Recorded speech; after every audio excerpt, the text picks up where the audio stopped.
Përshëndetje të nderuar shikues, ky është edicioni qendror i lajmeve në Radio Televizionin 21. Një ngjarje e rëndë ka ndodhur në fshatin Strelc të Eprëm të komunës së Deçanit, ku dyshohet se djali ka vrarë aksidentalisht baban. Zëdhënësi i policisë për rajonin e Pejës, Driton Rugova, ka konfirmuar se rreth orës 13:43 kanë pranuar informacionin për gjuajtje me armë në oborrin e një stani në Bjeshkën e Strelcit. Deri tani dyshimet janë për vrasje aksidentale mes familjarëve, ka thënë ai, duke bërë të ditur se është konfiskuar arma me të cilën dyshohet se u krye vrasja. Policia po ashtu është në proces të verifikimit të ngjarjes. Ndërsa 2 aksidente me fatalitet kanë ndodhur sot në rrugët e Kosovës. Njëri ndodhi në mëngjesin e hershëm, ku humbi jetën një grua 52 vjeçare, ndërsa një vet aksident me motociklet në orët e pasditës i mori jetën një 19 vjeçari. Sipas policisë, vet aksidenti me fatalitet ka ndodhur rreth orës 15:20 në magjistralen Prishtinë-Pejë, përkatësisht në fshatin Llaziq të Malishevës. Policia rajonale e Gjakovës ka njoftuar se ekipi mjekësor ka konstatuar në vendin e ngjarjes se drejtuesi i motocikletës, mashkull 19 vjeçar, ka qenë pa shenja jete. Policia po ndërmerr veprimet e nevojshme hetimore për të sqaruar plotësisht rrethanat e këtij rasti, thuhet në njoftim. Ndërkaq aksidenti që ndodhi mëngjesin e hershëm, ku humbi jetën një grua, dyshohet se u shkaktua nga një shofer i dehur. Policia ka arrestuar të dyshuarin. Të enjtë në orët e hershme të mëngjesit, këtu në magjistralen Prishtinë-Mitrovic u shënua një aksident me fatalitet. Në këtë aksident, viktim mbeti një grua 52 vjeçare, ndërkaq policia e Kosovës bëri të ditur se u lënduan edhe 5 persona të tjerë. Aksidenti i së enjtës pason një tjetër aksident me fatalitet në Komoran të Drenasit të para 2 ditëve. Lidhur me aksidentin e së enjtës, prokuroria themelore në Mitrovic bëri të ditur se ka arrestuar një person, i cili dyshohet se në gjendje të dehur ka vëzitur në shiritin e kundërt të rrugës. I dyshuari mëngjesin e sotëm në fshatin Studime në magjistralen Mitrovic-Prishtinë në gjendje të dehur ka vozitur veturën në shiritin e kundërt të rrugës, duke shkaktuar një aksident me një veturë tjetër, ku përpasoi një grua ka mbetur e vdekur, ndërkaq shoferi dhe 3 pasagerët kanë marrë lëndime serioze dhe po marrin tretman mjekësor në QKUK. Për personin e ndaluar, prokuroria themelore në Mitrovic pritet se të paraqesë kërkesë për caktimin e masës së paraburgimit. Aksidenti i së enjtës me fatalitet është i treti brenda kësaj jave. Të martën u shënuan 2 aksidente me fatalitet, një në Komoran të Drenasit dhe një tjetër në Istog, ku u shënuan 2 viktima. Ndërkohë në Kosovë, që nga janari deri në qershor 2026 u shënuan mbi 10.000 aksidente, prej tyre 45 aksidente me 46 viktima. Ndërsa nga mbi 10.000 aksidente u lënduan mbi 7.400 persona. Policia e Kosovës tha për Radio Televizionin 21 se si mas për parandalimin e aksidenteve janë shtimi i xhobave. Policia për të parandaluar aksidentet në trafik në vazhdimsi analizon të dhënat rreth sigurisë në trafik, harton plane operative, bën fushata dhe si mas parandaluese, ndëshkuese, gjobit shkelësit në trafik. Po ashtu, në vazhdimsi apelojmë tek pjesëmarrësit në trafik, në veçanti ndaj ngasësve të automjeteve, që të respektojnë rregullat në trafik dhe të përqendrohen në ngasje të automjetit. Ndërkohë, për statistika dhe mbështetësuese, flet eksperti i fushës së komunikacionit Muhamet Krasniqi. Ai ngre alarmin se në Kosovë 1 në 3 persona të vdekur gjatë vitit vjen si pasojë e aksidenteve. Krasniqi gjithashtu ka theksuar rritjen e numrit të vetë aksidenteve, duke thënë se institucionet duhet të edukojnë fëmijët për sjelljen në komunikacion në moshë të hershme. Të ka në vazhdimsi që nga shkolla fillore, a çdoherë module të caktuara në shkollë dhe është i familiarizuar me problemet e trafikut, do ta ketë më lehtë, edhe sjelljen do ta ketë më të lehtë në rrugë. Prandaj qeveria, institucionet tona përfundimisht duhet ta vendosin në çështje prioritare. Unë e di që na ka humbur rruga në bark kështu si shoqëri, me telashet politike, me qeveria në detyre, me konstituime, me krejt. Po thjesht kemi të bëjmë me jetën e njerit. Unë nuk di që ka diçka më të rëndësishme se sa jeta e njerit. Ndërkohë, të dhënat e policisë së Kosovës tregojnë se rrugët në Kosovë kishin shënuar një shifër të paraafërt të aksidenteve me fatalitet edhe vitin e kaluar. Në 6 muajt e parë të vitit 2025, nga aksidentet ishin shënuar 45 viktima.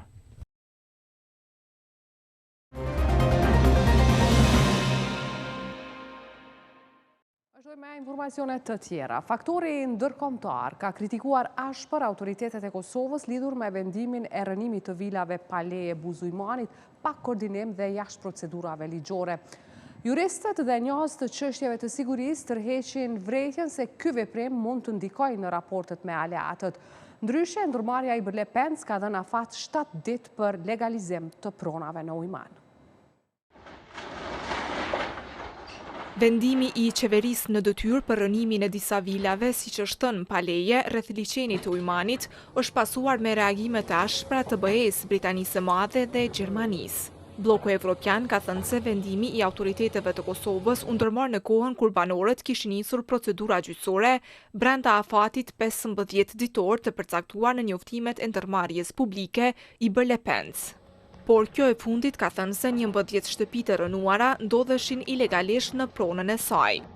Ish zëvendës ministri i punëve të brendshme, juristi Valdet Hoxha, thotë se autoritetet e Kosovës do të duhet të ishin më transparente në këtë çështje. Disa çështje edhe pse janë ligjore kërkojnë një transparencë më radikale, një transparencë më të madhe, sidomos çështjet e ndjeshme dhe ku ka të bëjë me komunitetet jo shumicë Kosovë. Natyrisht çdo vendim i gjykatës do duhet të respektohej. Ne si vrojtues të jashtëm nuk kemi pa nëse gjykatat kanë dhënë ndonjë vendim për masë të përkohshme apo nëse pretendentët për këto villa në këtë rast ankuesit, nëse kanë ushtruar të drejtën e tyre për të kërkuar ndonjë masë përkohshme të sigurisë deri në vendimarrjen e plotfuqishme. Prandaj kjo mbetet të sqarohet, institucionet duhet të jenë transparente. Aksioni i rënimit u zhvillua nga inspektorët e Ministrisë së Ambientit dhe u asistuan nga Policia e Kosovës.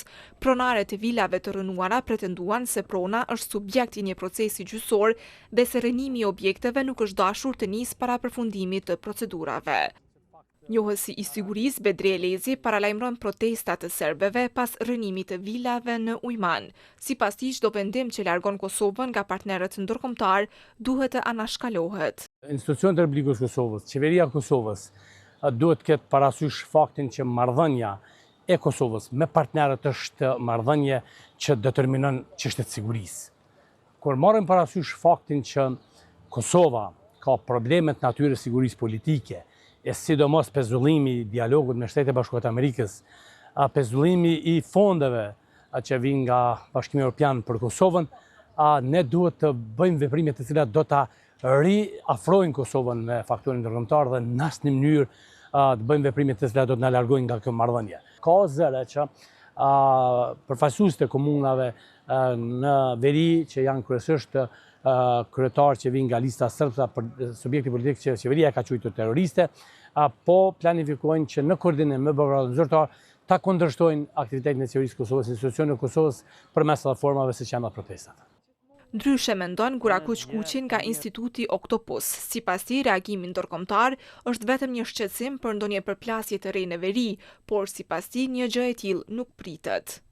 Shumë vendimet e tjera të cilat janë marrë kanë hasur në kundërshti për shkak të frikës që e përmendëm më herët, por kjo nuk nënkupton që do të ngjallën edhe ndonjë prishje të marrëdhënieve ndërmjet institucioneve të Kosovës apo bashkisë ndërkombëtare. Është krejt çështja e ruajtjes së stabilitetit, por kjo ruajtje e stabilitetit nuk duhet të bëhet në emër të ligjit për shkak se kjo i forcon bandat kriminale në Kosovë. Ndërmarrja i Bërlepens dje u ka dhënë ultimatum banorëve të zonës kadastrale në afërsitë e liçenit të Ujmanit që brenda 7 ditësh të dorëzojnë dëshmitë pronësore mbi tokat dhe objektet e tyre. Në dokumentin i cili mban datën 22 korrik thuhet se kërkesa u drejtohet të gjithë banorëve që posedojnë pasuri të paluajtshme në territorin e mbuluar nga projektet e ndërmarrjes. Kuvendit, formimi i qeverisë dhe zgjedhja e presidentit kanë mbetur peng kalkulimeve të partive politike, sidomos të partisë fituese lëvizjes vetëvendosje, vlerësojnë analistët politik. Sipas tyre, partitë po veprojnë në sinkron për ta dërguar vendin në zgjedhje të reja, pa menduar për interesat e qytetarëve. Bëhet certifikimi dhe natyrisht që ne jemi të interesuar që pa humbur kohë të hymë në fazën e ardhshme, që është konstituimi i institucioneve të legjislaturës 11. Kanë kaluar gati 20 ditë nga certifikimi i rezultateve zgjedhore dhe premtimi i kurtit ende nuk është përmbushur. Ndonse vetëvendosja thotë se i kanë votat për konstituimin e kuvendit dhe formimin e qeverisë. Sipas tyre po presin zhvillimet brenda LDK-s për të arritur një marrëveshje politike edhe për çështjen e presidentit. Analisti politik Lutfi Bilali e kritikon këtë qasje të vetëvendosjes. Lëvizja vetëvendosje dëshiron që në kompozicionin e ardhshëm të ketë brenda LDK-n. Mirë po, nuk është në rregull që proceset e tilla të nevojshme për shtetin tonë, për gjithë ato që kanë të bëjnë qoftë në aspektin e brendshëm edhe të jashtëm, që është jetike për zhvillimin e subjektivitetit tonë edhe ndërkombëtar, por edhe proceset të cilat janë jashtëzakonisht të rëndësishme brenda vendit, reformat të ndryshme, qoftë ato ligjore, apo mund të them të gjitha proceset që kanë të bëjnë me zhvillimin ekonomik, të gjitha poreve të jetës, nuk është logjikshme, dhe është mendoj shumë hipotezë i paqëlluar. Ndërkohë, politologu Albinot Maloku vlerëson se në skenarin e vetëvendosjes për zvarritjen e formimit të institucioneve, me dashje apo pa dashje ka ndikuar edhe LDK-ja me zhvillimet e saj të brendshme partijake. Ajo çfarë ndodhi është që Lidhja Demokratike e Kosovës i dha një narrativ të mirë lëvizjes vetëvendosje, në raport me mos ecjen drejt tentimit të formimit të institucionit mbi bazën e rezultatit të 7 qershorit të vitit të rrjedhës. Dhe kjo ishte gabim.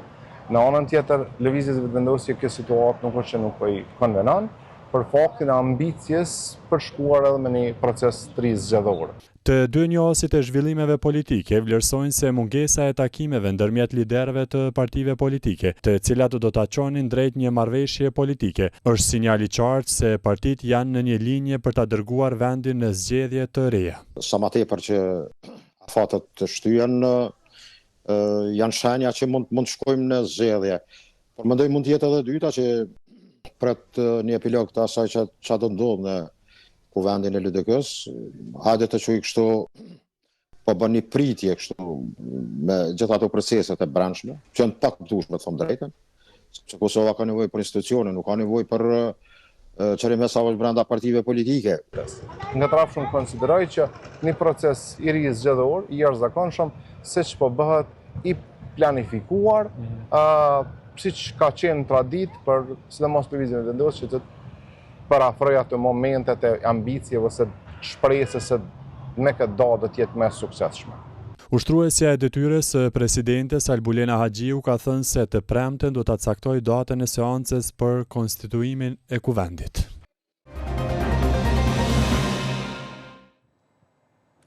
Një koment kërcënues me jetë ndaj veteranit Hysni Gucatit e çoi prapa grilave komentuesin e Facebookut.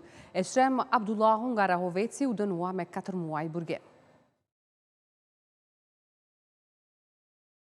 Gjyqtari Shevqet Baleci, gjatë shpalljes së aktgjykimit, tha se i akuzuari Eshrem Abdullahu është fajtor për kanosjen e Hysni Gucatit përmes rrjetit social Facebook me qëllim të shkaktimit të frikësimit dhe ankthit. Sipas vendimit të gjykatës, Abdullahu është dënuar me 4 muaj burgim dhe është obliguar të paguajë shpenzimet procedurale dhe kompenzimin për viktimat e krimit. Mes rast të dëmtuarit Hysni Gucati ka shkaktuar frikë, ankth dhe pasiguri për jetën e tij. Me këtë ka kryer vepër penale kalosje të parashikuar nga 181 paragrafit 2 të Kodit Penal të Republikës së Kosovës. Dënim me burg ka zgjatur prej 4 muaj, të cilin do të huaj 15 ditë pas plot kushishmërisë së këtij aktgjykimi. Pas vendimit të gjykatës, Hysni Gucati tha për media se respekton vendimin e marrë. Çdo vendim që me gjykata pajtoj, kështu është vendimi i gjyqtarit, unë pajtoj me gjyqtarin, me gjykatën, 4 muaj burg efektiv. Kjo është mirë që të mbledhë me gjithë ata të tjerë që kenë kujdes në rrjetet sociale, mos fyjnë, mos shkruajnë pa lidhje, edhe mos shkruajnë pa fakte, nëse s'ka fakte argumente pse me fyjnë një njeri apo një person pa nevojë. Kështu që për mua unë pajtoj, thashë në fillim, pajtoj me gjyqtarin që e dha 4 muaj burg efektiv, ti zotnis, edhe inshallah të tjerë mbledhen me anë edhe nuk fyjnë më njerëzit apo qytetarët nuk fyjnë. Kam edhe dikon një 16-17 që e kum mbil pa di, bashkë me Halimin, që advokati që më autorizu, po ka të tjerë, këmë thonë, ka dhe nga qytetet ndryshme dhe nga komunat ndryshme ka të tjerë, të cilë këmë një padi. Shumica jenë për tyne jashtë vendi, që punojnë në Gjermani, në Zvicër, shumica jenë jashtë vendi. Avokati i Hysni Gucatit, Halim Shala, i pyetur sepse gjatë seancës ka insistuar të dihet nëse dikush e ka shtyrë të akuzuarin për ta bërë kërcënimin, tha se nuk kanë pasur dyshime, por kërkesa ka qenë për shkak të moshës së të akuzuarit. Jo, nuk kemi dyshime dhe ditë kemi potencu, por ka qenë kërkesa jonja për faktin se i njëjti është i moshuar dhe përdorimin e pajisjeve nuk e kemi ditë sa ka mund këtë i përdor prej rrjetit social që është kërcënuar zoti Gucati, mirë po se gjykata dha verdiktin e vet, cilin e presim edhe në formë të shkruar dhe ne do të përgjigjemi në kuadër të ligjit me mjetet tona juridike në raport me drejtën pasurore juridike sa i përket dëmit që i ka shkaktuar zotit Gucati dhe familjes tij. Në aktakuz thuhet se në një faqe në Facebook me emrin Diaspora në krye, ishte postuar një fotografi e Hysni Gucatit me mbishkrimin Prokuroria heton Hysni Gucatin, mori rrogë për 19 vite si sekretar shkolle pa shkuar në punë. Sipas prokurorisë, më pas i pandehuri përmes profilit të tij personal në Facebook me emrin Eqrem Avdullahu, kishte komentuar: "Këtë derë duhet pushkatu." Instituti i Kosovës për Drejtësi ka iniciuar peticion për ndryshim plotësimin e kodit penal në mënyrë që mosvetimi qëllimshëm i vendimeve të gjykatës kushtetuese dhe përdorimi paras publike për përfitim elektoral të cilësohen si vepra penale. Hulumtuesi i lartë i IKD-s Naimi Akaj tha se për procedimin e kodit penal në kuvend nevojitën së paku 10.000 nënshkrime. Ai propozoi 2 ndryshime konkrete përmes kësaj nisme. Instituti i Kosovës për Drejtësi fillon zyrtarisht mbledhjen e nënshkrimeve për nismën legislative qytetare për ndryshimin dhe plotësimin e kodit penal të Republikës Kosovës. Përmes kësaj nisme ne i propozojmë 2 ndryshime konkrete. Së pari propozojmë që mosbatimi i qëllimshëm i vendimeve të gjykatës kushtetuese të parashikohet shprehjesisht si vepër penale, dhe së dyti propozojmë që përdorimi i paras publike me qëllim përfitim elektoral gjatë periudhave zgjedhore dhe parazgjedhore të parashikohet si vepër penale. Jakaj për përdorimin e paras publike u shpreh se qytetarët meritojnë politika sociale dhe mbështetje nga shteti, e sipas tij këto 2 propozime kanë një qëllim të përbashkët. Këto 2 propozime kanë një qëllim të përbashkët: forcimin e llogaridhënies dhe mbrojtjen e rendit kushtetues dhe rritjen e besimit të qytetarëve në institucionet e Republikës së Kosovës. Së pari, duhet të ndalem tek përdorimi i paras publike. Qytetarët e Kosovës meritojnë politika sociale, meritojnë mbështetje nga shteti, meritojnë shtesa fëmijës, meritojnë pensione dinjitoze pensionistët, meritojnë mbështetje lehonat, meritojnë mbështetje punëtorët. Por këto politika duhet të ndërtohen me legje dhe mbi legje. Jaka i shtoi se paraja publike është e qytetarëve dhe si rrjedhoi ju takon atyre dhe jo interesave partijake ose elektorale. Mbledhja e këtyre nënshkrimeve do të bëhet edhe në qytete të tjera ku qytetarët mund të nënshkruajnë nga ora 10 deri në orën 15.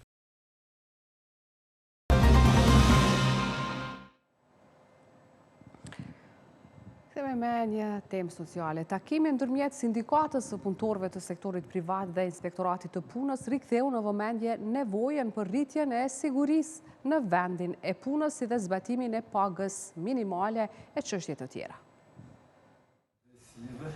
Në qendër të diskutimit mes kryetarit sindikatës së punëtorëve të sektorit privat Jusuf Azemit dhe kryeinspektorit të inspektoratit punës Kastriot Jasharit ishin shqetësimet e punëtorëve, rishqyrtimi i kërkesave të sindikatës si dhe forcimi i bashkëpunimit për përmirësimin e kushteve të punës dhe zbatimin e të drejtave të punëtorëve. Kryesindikalisti Jusuf Azemi shprehu një mori kërkesash ndaj institucioneve.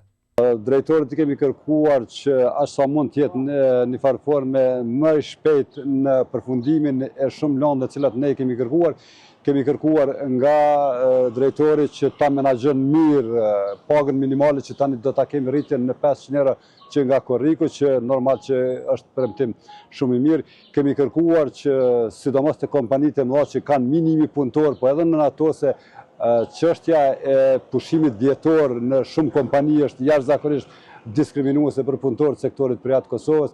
Tek trusti nuk kemi në rregull, kemi kërkuar që kontratat e punës të mbikëqyren shumë më mirë. Kemi një numër shumë të madh punëtorë të cilët me rastin e ndarjes kanë 100 euro nga qeveria e Kosovës. Këta punëtorë nuk e gëzuan këtë drejt, nuk e gëzuan për hir se kompanitë nuk kanë qenë korrekte dhe nuk kanë paguar trustin.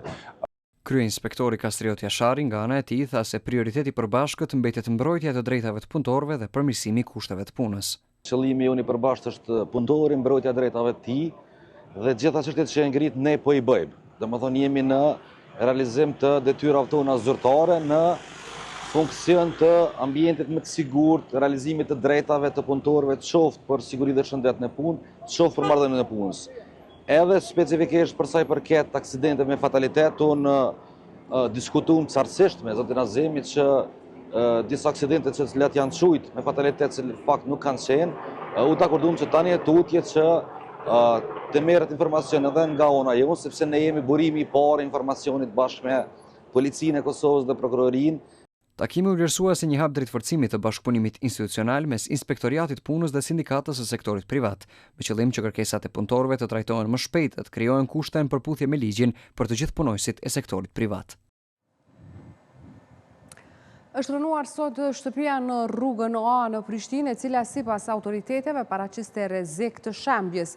Kryetari i Prishtinës Përparim Rama thotë se shtëpia ishte ndërtuar pa leje dhe ndodhet në pronë komunale. Familja që banonte në të thotë se çështjen do t'ja lë drejtësisë.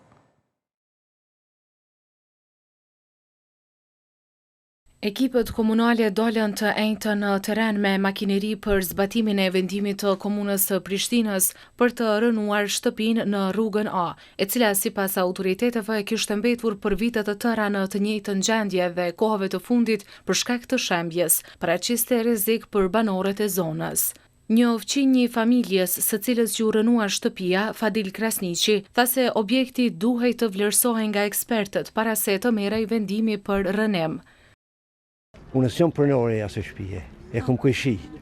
Pronori ka thonë, hajde matne jo, vlerësëne, rëdzëne, s'jam me rreziku kërkon. Ata pa prunë, klus i koleta me urgjente në gjykate, therën gjykata për ratë fekt gruës këtu, pronore së shtëpies.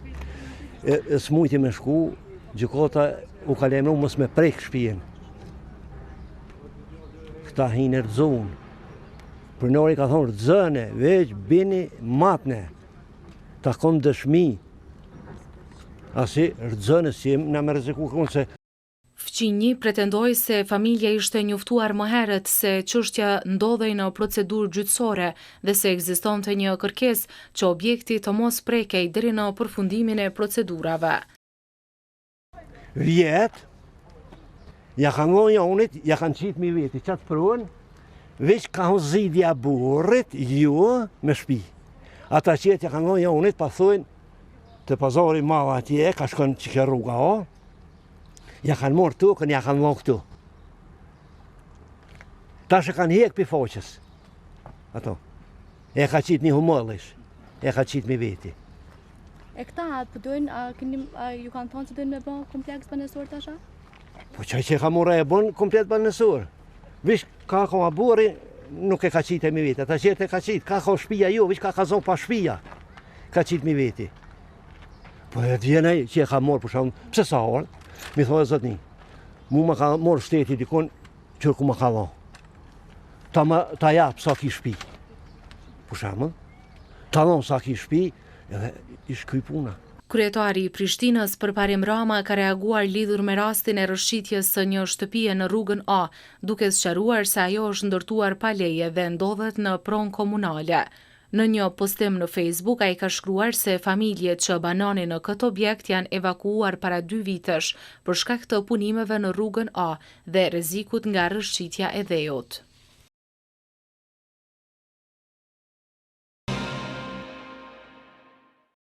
Përfundojmë këtë edicion lajmësh. Për informacionet më të fundit, klikoni në portalin tonë rtv21.tv. Mirëmbëngjes.